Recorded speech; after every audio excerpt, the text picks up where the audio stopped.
Welcome to the show, everybody. My name is Mark Farzetta. This is the Farzy Show, presented by MyBookie, mybookie.ag. Just lovely to have you along for the ride, of course. Welcome in. We got so much to get into today, despite, nothing happened. Nothing happened. The Sixers didn't play. The Phillies are still off. Oh, my goodness gracious. Except the Philadelphia Union made history yesterday, and we will talk about that. That was not only insane in the soccer world, but it was insane in the North American sports world. And I'll explain that as the show goes on today. Nick Nurse gave an interview now 2 days ago that really was released to the public yesterday. Excuse me. That he did it with during the Summer League game for the Sixers, and he was talking to Sirius XM, NBA Sirius XM, and he was talking to the guys about the offseason acquisition of Paul George and the experience Joel Embiid is getting with the Olympics for Team USA. My stance on it since the beginning, since Joel Embiid said he was going to be playing for Team USA, and let alone just say he's going to play in the Olympics, I love the fact that he's doing it for his son, and his son is an American, and he wants to play for the United States, and great. My only thing with this is fatigue and injury. Those are the only concerns.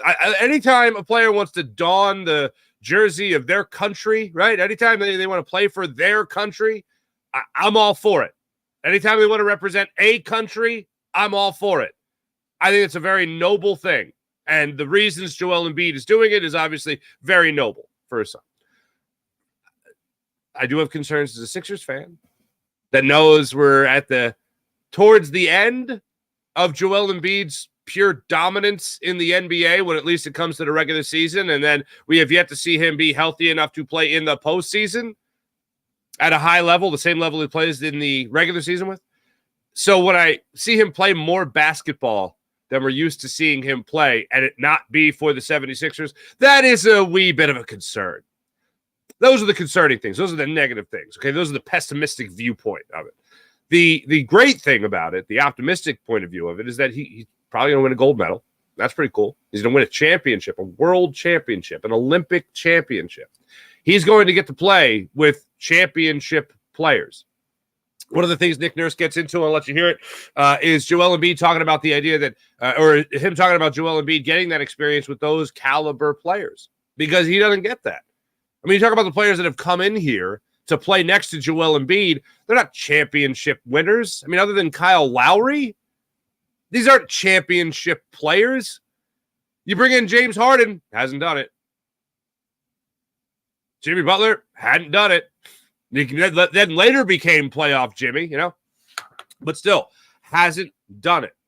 Now he's getting the experience. Now he's getting that experience under his belt of playing with those players that have won. I hope that he is not just taking full advantage of this on the court, but he's taking full advantage of this in the locker room. And he's taking full advantage of this with dinners, meetups, video game. I don't know. Hopefully they're all having a couple Shirley Temples together. I don't know. But I hope he's taking more advantage than just what's going on in the court. And the interesting thing, and Team USA played against Serbia yesterday, which means they played against Nikola Jokic. Joel Embiid and the Team USA had their way with Serbia yesterday. We'll talk about the game more specifically. But Joel Embiid, it's been talked about him potentially being moved out of the starting lineup for Team USA. How Steve Kerr wants to continue to mix lineups and see who can develop the best chemistry with one another. The idea of Anthony Davis potentially starting over Joel Embiid. Bam Adebayo hit a couple threes yesterday. What the hell? A lot of contenders for that starter's crown when it comes to the center position for the Team USA. Steph Curry 2 days ago talked about Joel Embiid and how they're really trying to develop their spacing with Joel Embiid in the middle, and knowing that he's not afraid to pop out to the perimeter, and also using him on the defensive side of things. It's a really interesting dynamic because we're so used to just Joel Embiid here in Philadelphia just doing his thing, and everyone just kind of curtailing their talents and what they specifically do well on the court, curtailing that to what Joel Embiid does well as the alpha male of the 76ers. Well, now he's amongst a bunch of alphas. So the thing that I find really beneficial with this experience for Joel Embiid on the optimistic side of this, not just the optimistic, but just flat out real, is that he's going to be playing with some of the best talent he's ever been surrounded by this upcoming season with Paul George and Tyrese Maxey. He's got the experience with Tyrese Maxey, of course. But now bringing in a guy like Paul George and that caliber player who is different than any other player the Philadelphia 76ers have brought in the time Joel Embiid has been here, talking about, a well-defined wing, you're going to have to find different ways to get everybody else involved. And for the first time in his career, he's probably going to have to make a huge change to his own game. Not in shooting less, not in attacking the rim less or changing the way he defends or anything like that, but realizing that not at the guard position. Like usually, like when we look at Tyrese Maxey and James Harden, for instance, those are two guys that you pretty much know where they're going to be. They're going to be on the perimeter or they're going to be attacking the rim. With Paul George, he can be all over the place, whether that's a mid-range game that we talked about yesterday with Tyrese Maxey developing, whether that's Paul George developing that mid-range or using that mid-range game, whether that's Paul George trying to hit threes, whether that's Paul George trying to drive and kick, whether that's Paul George trying to drive and then have a little bounce pass to Joel Embiid on the block for a slam. Like stuff like that's going to be a little bit different playing with a wing than a guard, for instance. So this is going to be a very different thing to have the talent spread out so well at three different spots on the floor. Usually it's, you got two guards. All right. Well, what's your wing doing? Well, it doesn't really matter. Okay. All right. It's going to be different.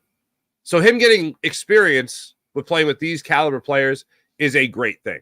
When you take away the obvious concern of injury or, I played a lot of basketball by the time the playoffs roll around next year, in the 76ers. I played a lot of basketball, the Olympics, now this.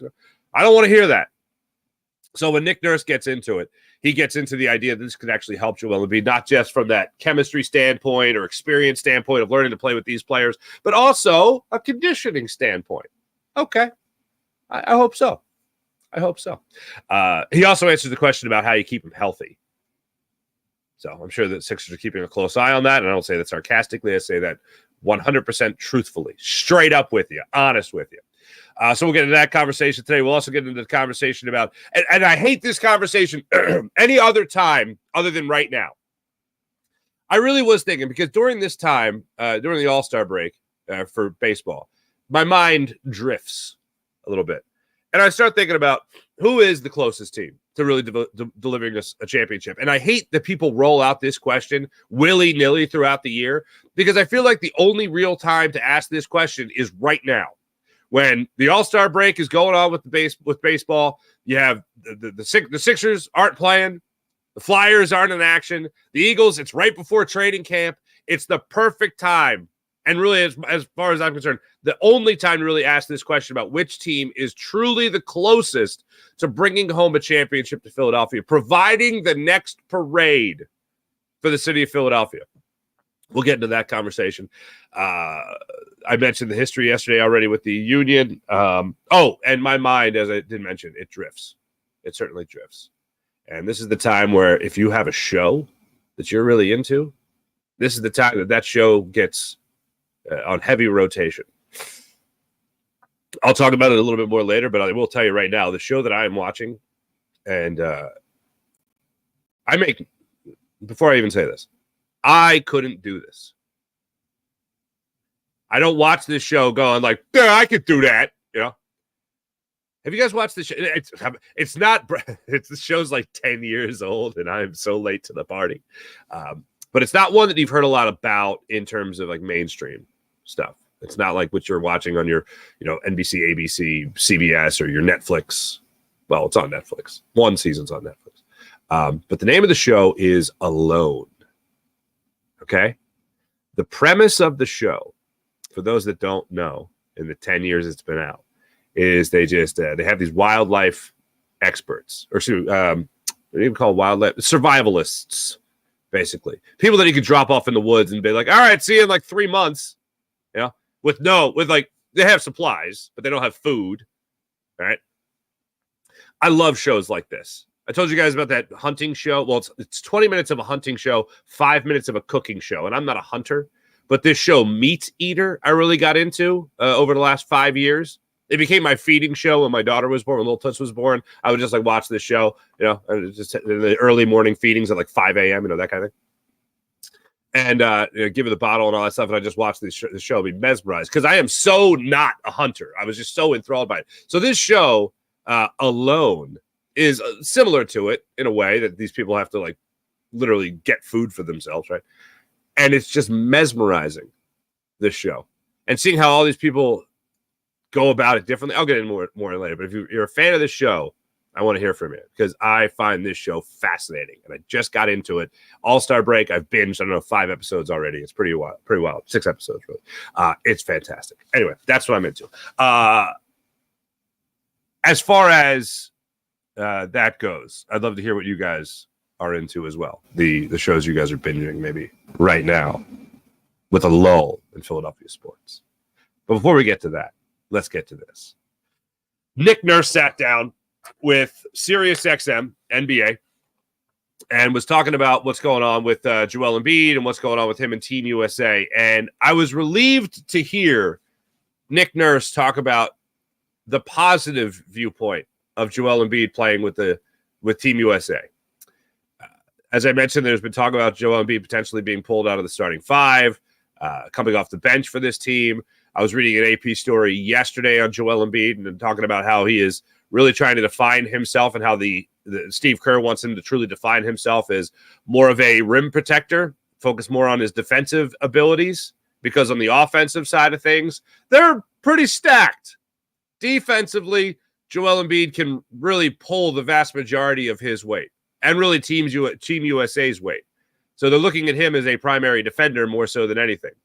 But yesterday, Nick Nurse spoke about the good things that can come away from this experience for Joel Embiid when it comes to playing with this caliber of talent. And there is a follow-up question here, and it comes down to Joel Embiid staying healthy and how the Sixers are monitoring the situation through exhibition play, which the Team USA has 2 more games, and then the Olympics actually get underway. So here's Nick Nurse on that. MVPs. I think it's great for him right now. I thought he looked a lot better today. Obviously, he was really rusty from the at the Canada game, the first game, but I thought he looked great. I think it's going to be really good for him, just from a conditioning standpoint, and just from what you said. I mean, I was looking at that list today. There's like 8 MVPs on the roster. There's 15 championships, and being around that stuff, I love international settings. I think it's always great for guys to be around that. I think it'll help them. Yeah. How do you keep them healthy, and how cognizant do you have to be of that throughout the course of the regular season? Certainly, a focus. I mean, the onus has certainly got to start with him, and then our team of people to do it. I think that hopefully we got a little more depth this year than we did a year ago, and we won't have to use him maybe as much during the regular season. I'm not saying that he misses 30 games or anything, but I'm just saying that we don't maybe have to play him as many minutes or go through him constantly or things like that, and lighten his load a little bit that way. Certainly the depth would be fantastic. When he's speaking about depth, he's speaking mostly of Andre Drummond, obviously, with the idea of being able to take Joel Embiid out of a game for, like 15 minutes or so. And, the game doesn't go to hell in the time that he's not playing.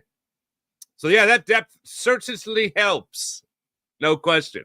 When it comes to the conditioning, when it comes to the health, those are all things that I still I'm looking at, and I'm already fast forwarding on my head till April next year.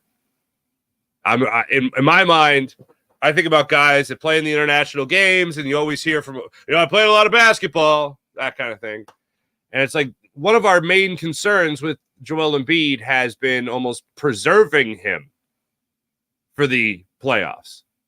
Whether it's load management of years past or it's more recently where he gets hurt and then has to play himself into shape in less than 10 games to get ready for the playoffs. And then when he's in the playoffs, he tweaks his meniscus and he develops Bell's palsy, and it's always something. So when you're talking about preserving Joel Embiid for the playoffs, it doesn't exactly make you go, yippee, that he's going to play more games before the playoffs in a tournament style. albeit maybe 25 minutes, certainly not the 40.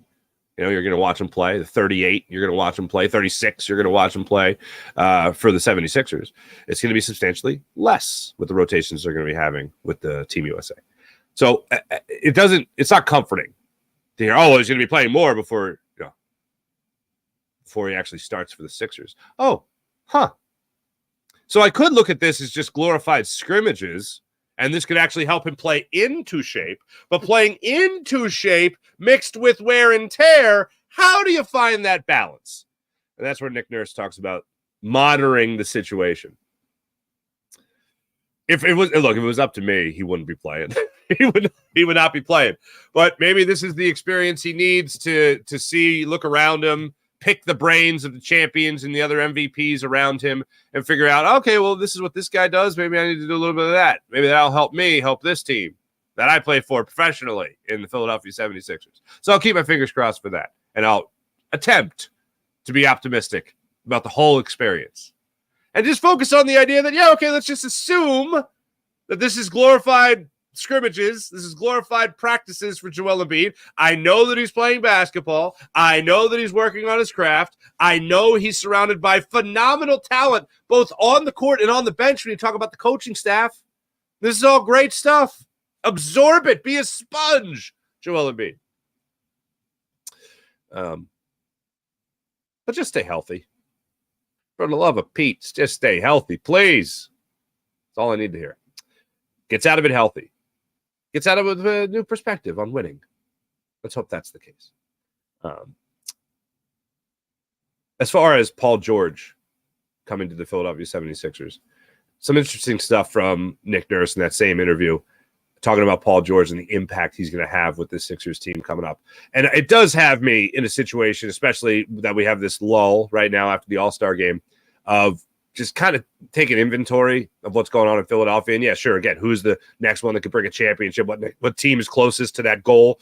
But it also does have me fantasizing about October, not just for the Phillies in the playoffs or anything like that, but for the fact that you're going to get the Sixers underway again.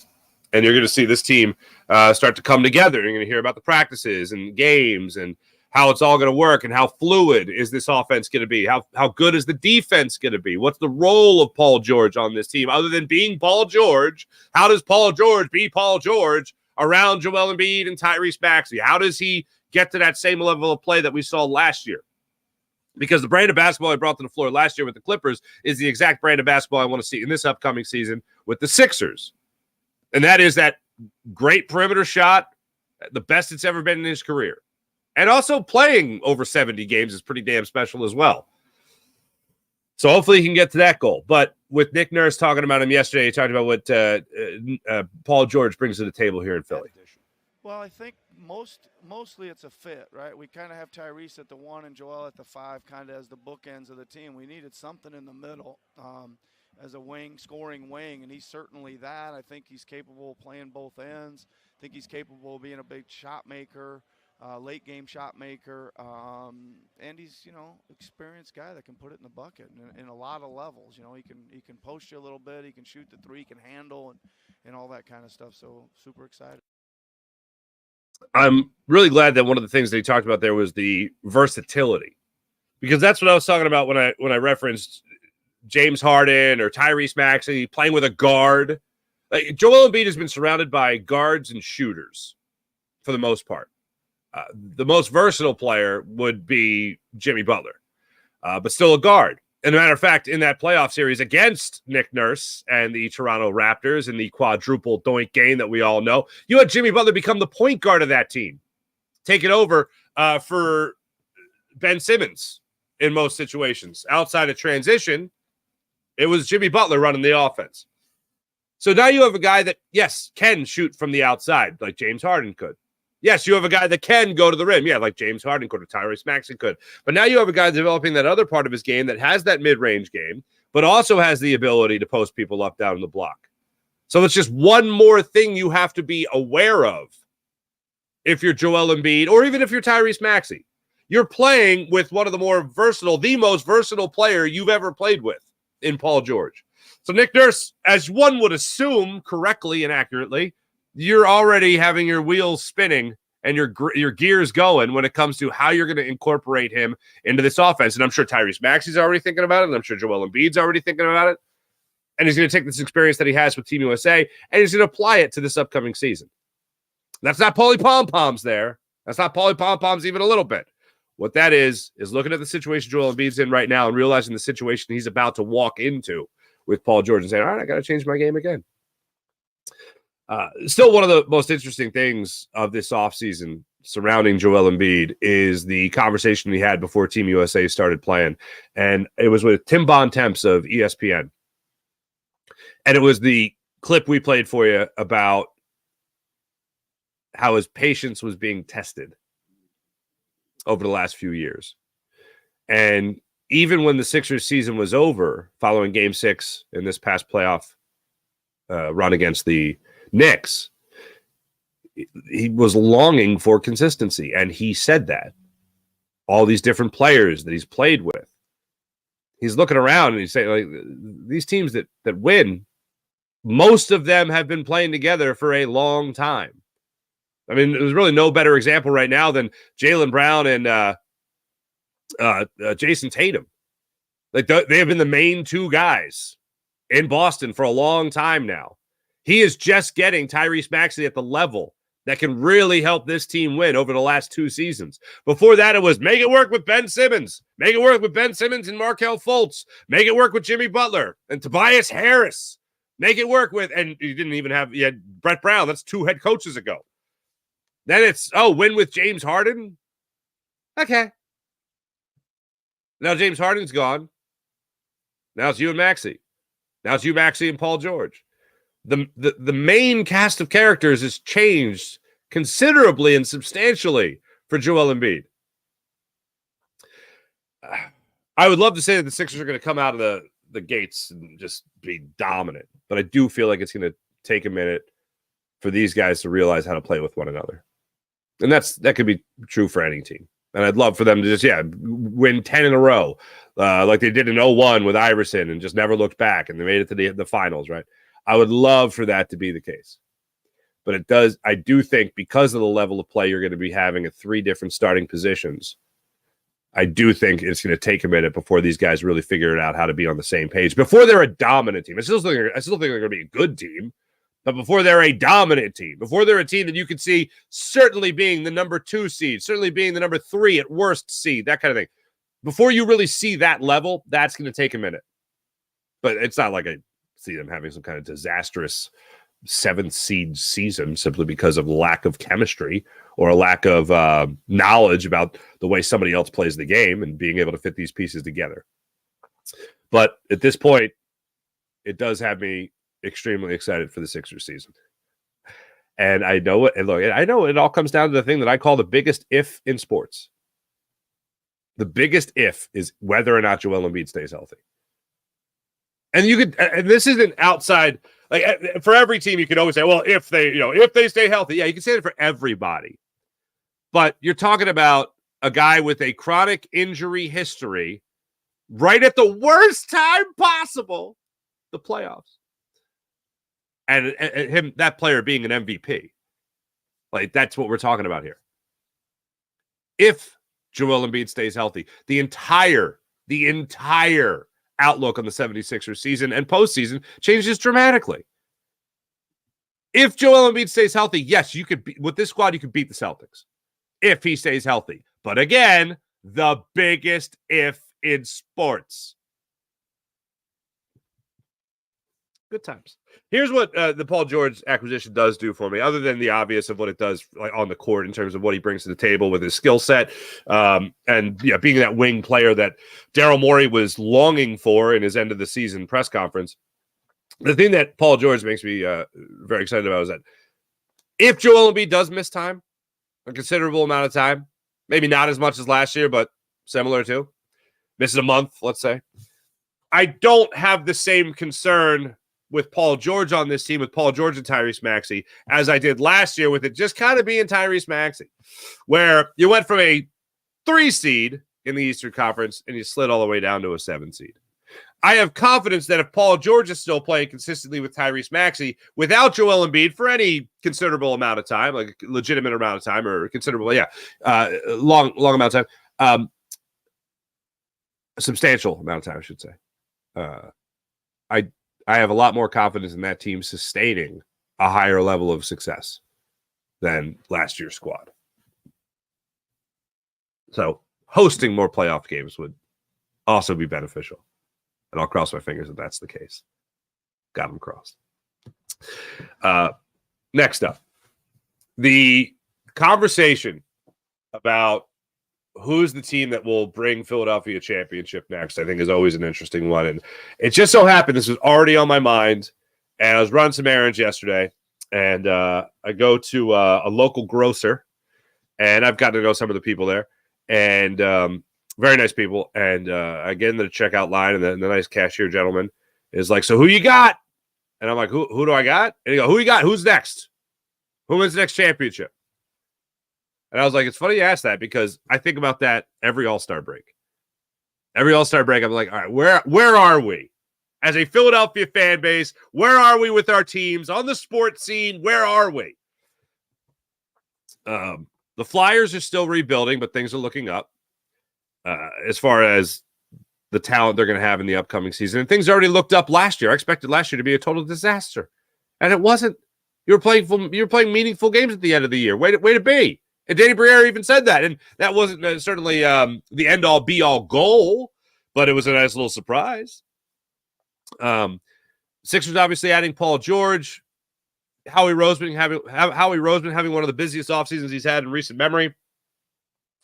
And the Phillies being the best team in baseball for the majority of the season at the All-Star break. When you think about it from a timeline, when you think about the chronology of this, obviously the Phillies could be the next team to bring us a championship when you're just talking about the calendar year, being that they could do it in October and nobody else can do it in October. So I think we're all had a hope that, we don't have to wait. The Phillies can just win it this October and this conversation's over. But not only do I think it's the Phillies, like just when you talk about from a timestamp perspective, but I do think it's the Philadelphia Phillies. The closest team to doing it, if I'm just looking at it on paper and every team had a year to play, if I'm looking at it on paper, the closest team to that goal right now is the Philadelphia Phillies, both in a timeline perspective and a talent perspective. They're stacked. And I know you're looking at two of their best pitchers this year in Zach Wheeler and Ranger Suarez. One, they're both dealing with a back issue right now. You're having back spasms with Ranger Suarez that was experiencing for a week. His struggles have exceeded a week, unfortunately. Also, the same thing with Zach Wheeler, where he has some tightness in his back. I have a lot of confidence that they're going to come back after the All-Star break, and they're going to be fine. They needed this break. They've been performing at an extremely high level, and I cannot see them continuing struggles after this. Now, Wheeler has had some issues after long layoffs of really taking a minute to find his footing, if you will, or find his arm slot again. But I have confidence because I've seen Ranger Suarez struggle as well, similar, and I pointed out before, as he did last July, and he bounced back with a vengeance in August. I got confidence he'll do the same thing. And I have confidence that Zach Wheeler will get back to the pitching prowess that made him an all-star. Same thing with Ranger Suarez. And unfortunately, both had to bow out of the all-star game, but still get back to that level of pitching. And then I look at this lineup. Your backup catchers have been producing at a very high level since JT Realmuto has been out. Garrett Stubbs was a sub-200 hitter before JT Realmuto went out. And now you're talking about a guy batting around 265, 275 in the time that JT Realmuto's been out. He raises his game. Rafael Marchand comes up, hits 3 home runs in 15 games. Yeah, okay, I'll take that. The next man up mentality for these guys, whether it's injury or the next guy to struggle. Nick Castellanos, for the majority of the first half of the season, was awful. Terrible. And then in the final month of the season, he's getting closer to 275, 280, and he's hitting home runs for you. More of that. And it's this weird thing I've talked about. They're telling Bryson Stott to be more aggressive, and I feel like they're telling Nick Castellanos to back it off a bit. Back it off a bit. If you don't get that first pitch that you think you're going to jump on it, have a longer at bat. Don't get me wrong, he's still swinging at first pitches, all right? But after that first pitch, if he survives a first pitch fly out to left center field, whatever, if he survives that, then he ends up having 6, 7, 8 pitch at bats. And I'm like, we've never seen this from Nick Castellanos. And now we're seeing it. On the other hand, Bryson Stott is jumping on first pitch fastballs, at least trying to. And then if he's lucky, he'll be able to work those deep counts, but they're telling him to be more aggressive. But the point is, overall, you see one guy struggle, another guy picks him up. So if it's Nick Castellanos now picking up Bryson Stott in terms of overall production for the lineup, it seems that somebody is always pulling the weight. And that's one of the most special things about this team. And then listening to Bryce Harper at the All-Star break, just talking about the chemistry in this clubhouse, talking about how Dave Dombrowski is still going to go out there and he's going to be aggressive to make sure that after the trade deadline, this team is better than what they were before the trade deadline in some capacity. Whether it's, oh my God, they added another All-Star, or it's, oh, they needed that. They needed that back end of the bullpen guy. They needed that extra outfielder. I mean, as of right now, Whit Merrifield being released before the deadline is just one less thing you have to do. And that'll give opportunities for other guys. Hey, let's see what we got in-house with Weston Wilson. Let's see what we got there. Just giving it a test. See if somebody can catch fire for this team. And we'll cross our fingers that these guys can deliver. But when I look at the overall grand scheme of things here, the Flyers are in rebuild still. And I hope that, look, I'd love to get playoff hockey next year. I'm rooting for it. I'm hoping for it. Crossing my fingers for it. After that, again, it's the biggest if. To work up to number one of the 4 major sports, Flyers are the furthest away from it. And then right in front of them, I would say that there's a huge jump to teams that could be real contenders. The Sixers, as excited as I am with Paul George, again, if you're still riding on the big if, and every single year you're riding on the big if Joel Embiid stays healthy, how can I have confidence that you're going to be, oh no, this year's going to be different. Like Paul George doesn't make Joel Embiid healthier. They might be in a position towards the end of the games where Nick Nurse can say, oh, we're up 20. Hey, Joel Embiid, you don't got to play in the fourth quarter. And already this year and over the last couple seasons, we've already been rooting for those scenarios that the load management kind of presents itself, and you don't need Joel Embiid to play in the fourth quarter of these games. We talk about it all the time with pitching. Rob Thompson talks about it with his starting pitchers. Like, I got to save them for the end of the season. If I save them an inning here where they don't pitch the 7th inning because they're already at 90 pitches and we're up 5 runs, then maybe I could save him. And he doesn't need to go out there for 1 inning. And maybe by the end of the season, I have saved him maybe the amount of 12 innings, which could be 2 starts. Same thing with Joel Embiid. I don't have to play him in the fourth quarter. Maybe by the end of the year, I've saved him in 5 games. Okay. You do that for Joel Embiid. You save the bullets, as they say, right? And Paul George and Tyrese Maxey are all cooking. And they start off great. And it doesn't take nearly as long as some might assume, myself included, that it's going to take them a while to get on that same page like I was just talking about. And you actually come out of the gates and you're firing. Then everything falls into place nicely because, oh my God, look, we have pieces. We don't just have 2 guys that play the same position that we're going to have on the court at the same time. No, we're going to have a guy that plays point guard as a guard. We're going to have a guy that plays wing as a wing. And we're going to have a guy that plays center as a center. This is going to be amazing. That doesn't happen. What is that? What is that? Conventional wisdom? Not used to it. But it all rides on Joel Embiid staying healthy. And then the Eagles, I think, are closer to a Super Bowl than the Sixers are closer to a championship. I mean, you know that old cliche of, good Lord, the best defense is a strong offense or a dominant offense. The Eagles can certainly have that this year. I really hate looking at the paper and getting excited about paper, but that's all we got right now. We got that paper, right? I'm looking at it. I am I know I've said it in regard to just Jalen Hurts. It's no excuses for Jalen Hurts this year. I don't want to hear in week 4 that everyone, offense is sputtering. Well, it's the first year in a new offense, and Kellen Moore is new. I'll tell you that the worst storyline. Talk about being negative. Excuse me. Talk about being negative. The worst storyline, like as I'm playing all these scenarios out, the worst storyline that could come out is, and it already started to rear its ugly head a little bit, is Jalen Hurts sulking. And I don't see him doing that.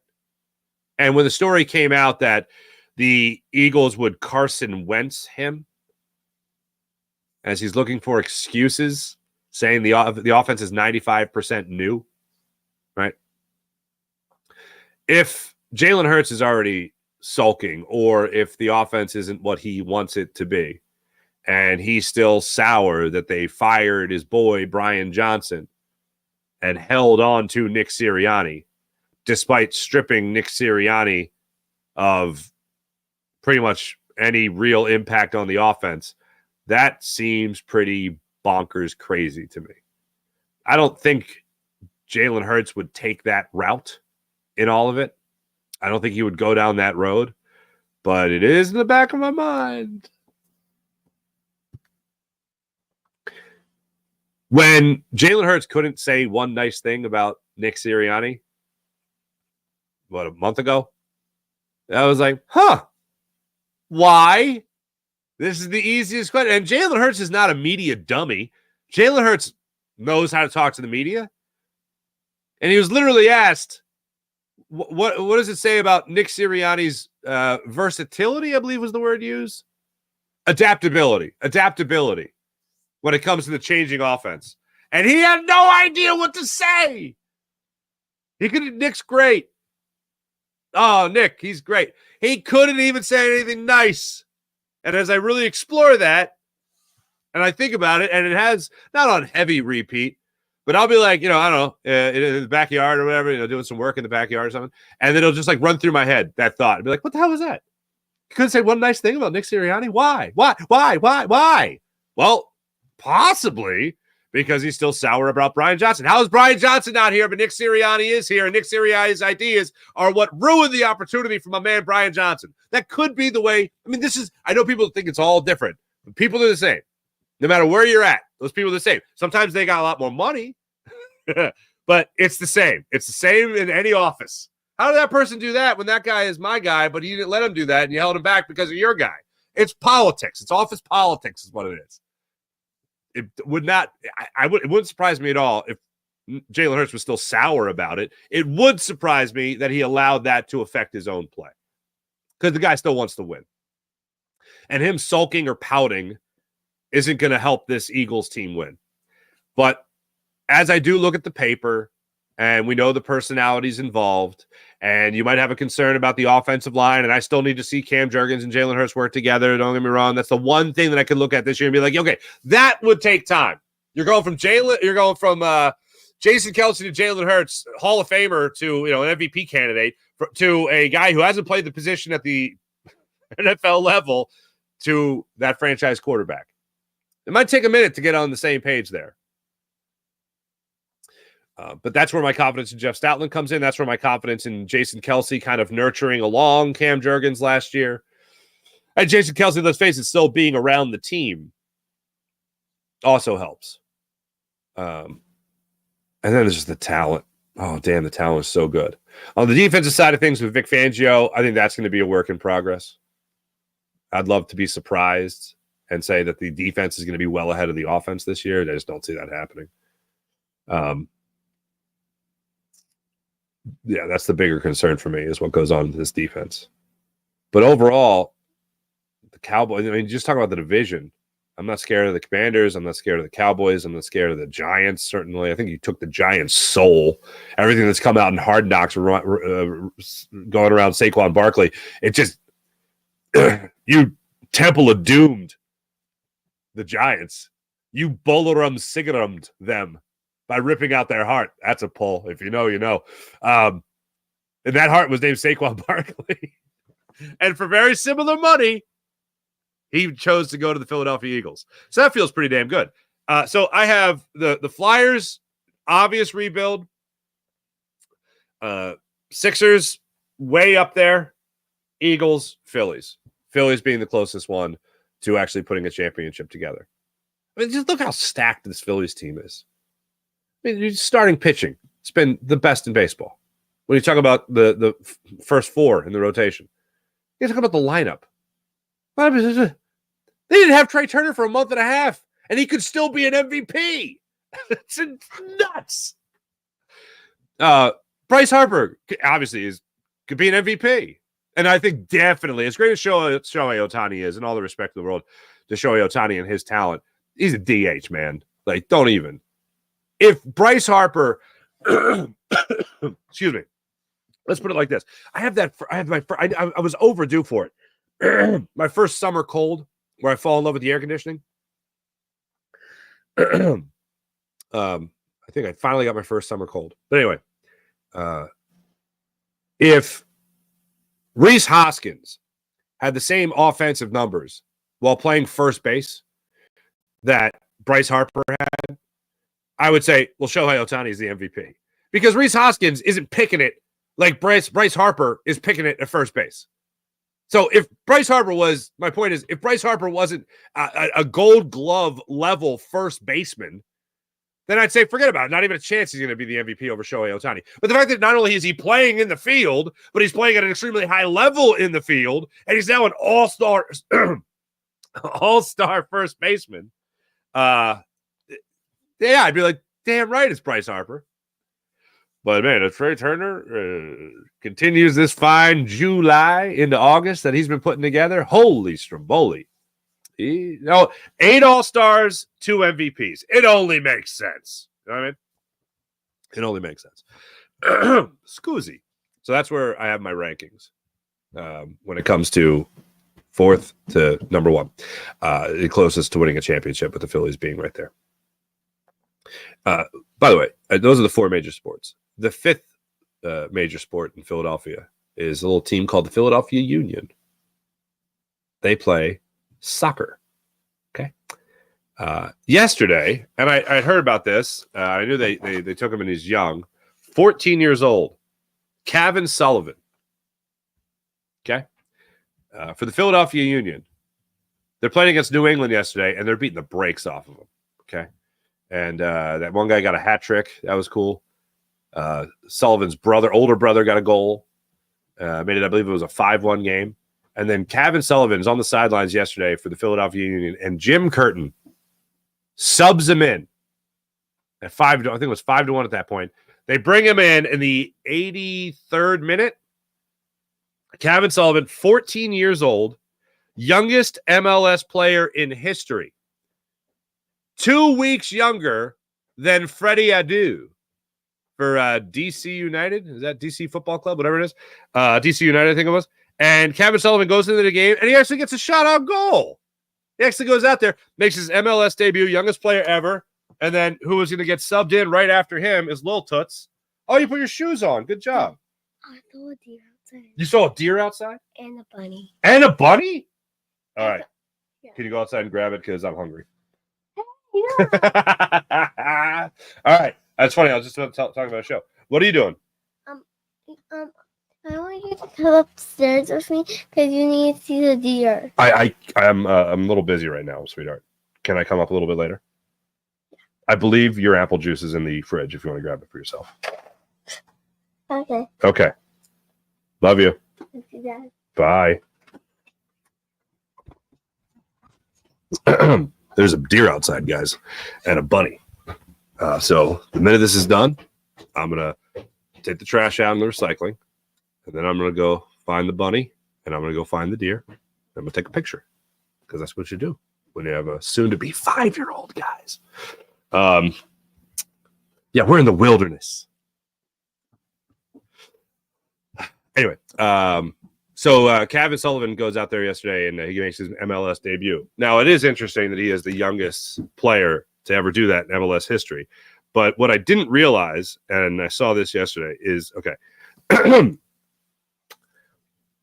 Kevin Sullivan is younger than any player who has appeared in the NBA, NHL, NFL, NWSL, WNBA, or Major League Baseball since 1970, according to the Elias Sports Bureau.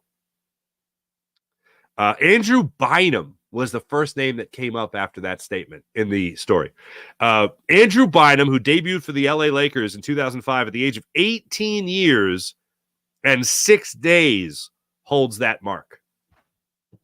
The youngest to debut in the 5 biggest soccer leagues around the world since at least 1988, according to the footballreference.com, fbreference.com, was Ethan, I don't know how to say his name, Nwaneri, who came to Arsenal in 2022 at 15 years, 181 days. How about that? Was Joe Nuxall of the Reds, was that 1970? Why do I feel like that was more long ago? Because Joe Nuxall was like 16.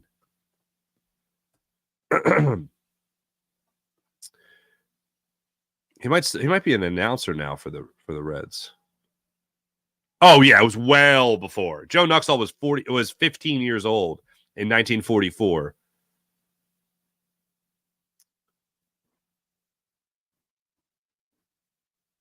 Yeah, that's right. He came and he pitched 2/3 of an inning, gave up 5 earned runs. Didn't give up a homer though. Appeared in one game. He made his major league debut at 15 years old. Joe Nuxall in 1944. And then he really started his major league career in 1952 at the age of 23. And he went out there and posted a 322 earned run average. There you go. There you go, hon. Appearing in 37 games. 92 1/3 innings pitched at 23 years old, and he put up a 3.22 ERA. He started just 5 games that year. Then he went on and became a 2-time All-Star.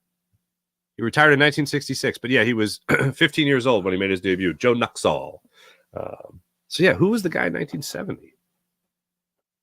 I don't know. Anyway.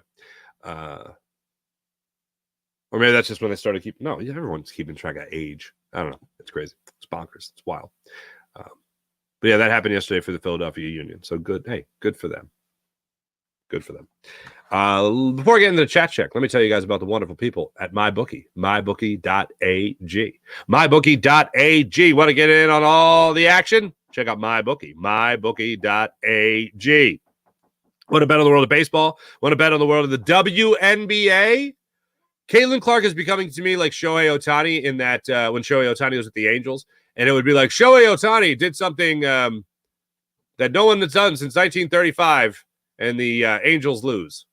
You know what I mean? That's what it's like watching Caitlin Clark. Seeing the Caitlin Clark highlights, like, oh, well, she had 19 assists in the game, a WNBA record, and the Fever lose. Yeah, that sucks, but that's the way it's going down. Hopefully, second half of the season will be better for the Fever, but you can bet on it all with MyBookie, MyBookie.ag. Download the app, create an account, use promo code FARS, you get up to $1,000 redeemable cash bonus at MyBookie, MyBookie.ag. How about the amazing people at the Game Time app? Phillies will be back in action Friday in Pittsburgh. If you want to make the trip out to Pittsburgh across the state, go across the mountains, right?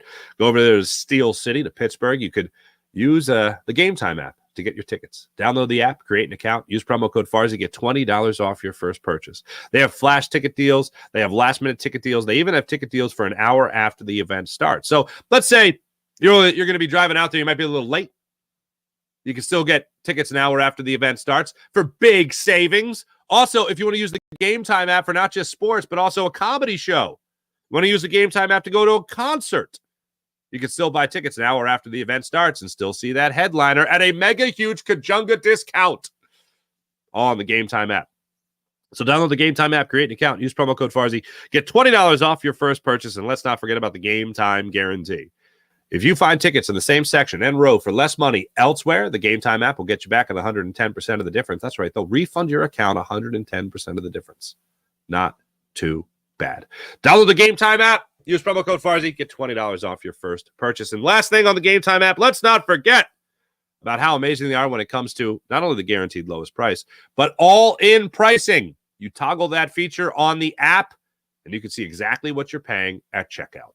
So there's no surprise sticker shock at the end. Whoa, how do these $25 tickets become $35? What happened? Not on the Game Time app. Download the Game Time app, create an account, and use promo code Farzy and get $20 off your first purchase on the Game Time app. How about PHL Sports Nation, Philadelphia Sports Nation, enhancing your Philadelphia sports fan experience across all social media and blogs? That's PHLSportsNation.com. Let's get into the chat check and see how you wonderful people are doing on this fine, fine morning. Let's see here. Oh, wait, hold on. Oh, first of all, okay, April, I see you, April. April, hi, hi. Sean Kilrain, IBH. James Alexander, good morning. Phillies are closest to a parade. I agree. James Alexander watching the show. Power. Power. Why do I feel like I'm more familiar with that show?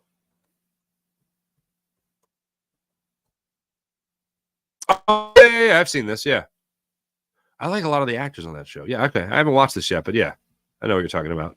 Okay, I'll give that a shot. But yeah, this show alone on the History Channel, if you like the outdoors at all, it is literally wild. I feel like that's one of my go-to words, wild. This is wild, this show. They literally drop these people off in the wilderness. It's 10 contestants. They're competing. I think the first season is, I don't know what the first season is, but I know the ones I've watched are like $500,000 they're competing. So if they outlast everyone else, the last person standing wins $500,000. And they literally drop off these people that are like Davy Crockett types, okay? And they go out there and they're just like, all right, good luck. And then they'll have like medical checks periodically, make sure, everyone's. But yeah, it's like you're allowed to hunt, but there's only certain game you can hunt. Based on the rules of the land, the laws of the land. Like in one area, they couldn't hunt grizzly bears. So there's grizzly bears just roaming around them, and they can't do anything about it. They had bear spray though. That was it.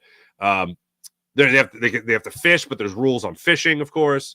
And these people have to survive for as long as possible. And one of the guys I saw lasted like 70 days, 72 days. In the wild, and these people are building their shelters out in the wild, and some of them are building like these really nice log cabins. But then I noticed like everyone that builds like a really nice log cabin, they're gone in like 3 weeks tops, and everyone else is a longer time because they use so much energy and they burn so many calories right out of the gate that they can't find enough food to sustain themselves. So the people that, for the most part, I think find the moderate shack to build, the humble shack to build, they do really well. And then one of the episodes, I saw this one guy got a deer early on, and I'm like, oh, that guy wins. That guy's gonna win. I'm not gonna ruin it for anybody, but I'm like, oh yeah, nobody else is getting game the way this guy's getting game. Then other people are fishing the hell out of the body of water that they put him by. Oh man, the show's insane. And then I watch it, I'm like, if it was me, if I'm being real, all right, I like my odds. Mark versus a grizzly bear, okay? I like my odds more against the grizzly bear, which is not a brag. I'm not saying I win that. I'm just saying I like my odds more, okay? It's a closer game, me versus a grizzly bear, than it is me versus a mushroom, okay? See what I'm getting at here? I can't look at the forage. I can't forage a forest. Forest, I can't forage forest. There's no foresting. Forest in a family. All right? I got one uncle, actually. My Uncle Frank, God bless him. He can walk around a golf course and see mushrooms and be like, oh, this will be good. And then picks the mushroom, takes it home, and cooks it. And he's 102 years old. So he's good, okay? I'm not kidding. He's 102. God bless him. I've talked about him on the show many times. Anyway, I can't forage the forest for food. That ain't happening. And I'll see something and be like, I bet you that's fine. Dead. I'm dead. I like my odds more against the grizzly bear than I do whatever mushroom is growing in the woods. Okay, that'll kill me. That'll get me before a grizzly bear does. But it just makes you think about it. And first off, you're outside. There's this beautiful scenery. They're like in Alaska. They're in British Columbia. They're on Vancouver Island. It's this insanely beautiful landscape. And with the All-Star break, I've just binged. Oh, man. It's been great. Yeah, I've gotten like six episodes in like 2 days. Yeah. I don't have an addictive personality, but I kind of have an addictive personality. Like if I lock in on something, oh boy, that's it. That's why video games are so dangerous for me, because I'll play a video game once. I'll go 6-7 months without thinking about it. And I'll be like, oh, I got a minute. I could rock this video game for a minute. And I rock it. And then I'm like, oh, 6 months later, I just can't stop. And then I won't play again for a year. But thank you. I'll check out the show Power. April, Altamontes. I missed that store. Altamontes is beautiful. Altamontes is the Italian market I grew up going to. In I guess is it Montco? No, it's still Bucks County. There's two now. There's one in, I guess, it's Warminster, and then there's one in Doylestown. That opened up. The one in Doylestown opened up after I moved out of Doylestown. So after I became somewhat of an adult. But Altamontes is a phenomenal store. If you live in the Doylestown, Warminster area, and you haven't been to Altamontes, you got to get to Altamontes. It's like a supermarket of Italian specialties. Place is amazing.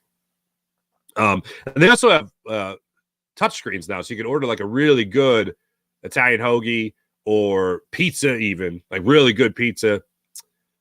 Stromboli, chicken wings. I could go on. But yeah, place is amazing. Altamontes. And if you don't live in that area, it's worth the trip. Altamontes. And yes, their family comes from the same region of Italy as my family does. And I've known these people pretty much my whole life. Because we buy the cannoli. I'll just say this one last thing. My dad and I, we still talk about this. This happened my freshman year in high school, and we still talk about this. Remember the time we picked up the cannoli? And we got the cannoli from Altamontes. And they were like, it was the type of thing where they were out of cannoli. And we're like, well, how are you out of cannoli? No. They're just, the next batch is coming out. We just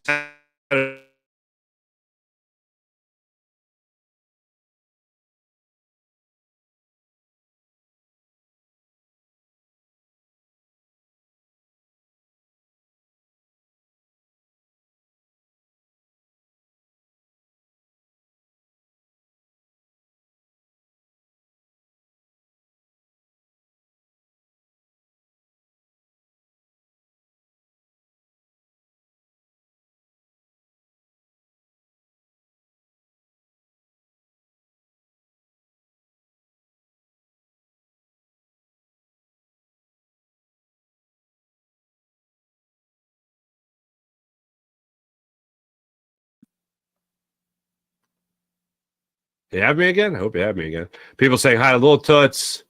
Sean Cronin, Phillies and Eagles are the ones to win. The big one. I agree. Oh, yes. Charles Dead watches The Sopranos in the offseason. There you go.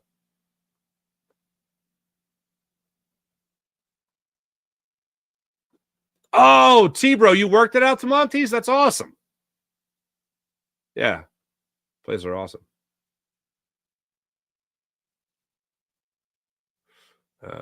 Charles Dead, what's going on?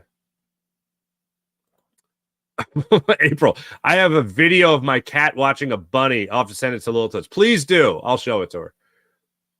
That's great. Bab says hi, Little Toots. April says hello, sunshine. Always The Sopranos during the NBA season.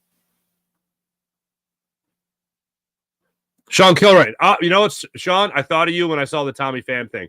I'm not in on trading for Tommy Pham. There are other options. Yeah, when I last looked at his numbers, which was a while ago, I wasn't as impressed. Like last year, when he was traded, I was kind of like, oh, damn, I wish the Phillies would have gotten him. But this year, not so much. Where is he now? Is he Chicago? He's Chicago. Where the hell is this at? There we go. So he went from the Mets, right? When was last year? Yeah, Mets to the Diamondbacks. He hit 348 for the Mets. Holy Stromboli last year. And then he hit 304 for Arizona in 50 games. This year for the White Sox, yeah, he's hitting. No, what am I looking at? Jesus, I'm sorry. His on base percentage, that makes hell of a lot more sense. I'm like, how did I not remember that? He had 268 for the Mets last year, 241 for the Diamondbacks. He's hitting 264 with a 340 on base percentage right now, and only 4 home runs in 60 games played for the White Sox.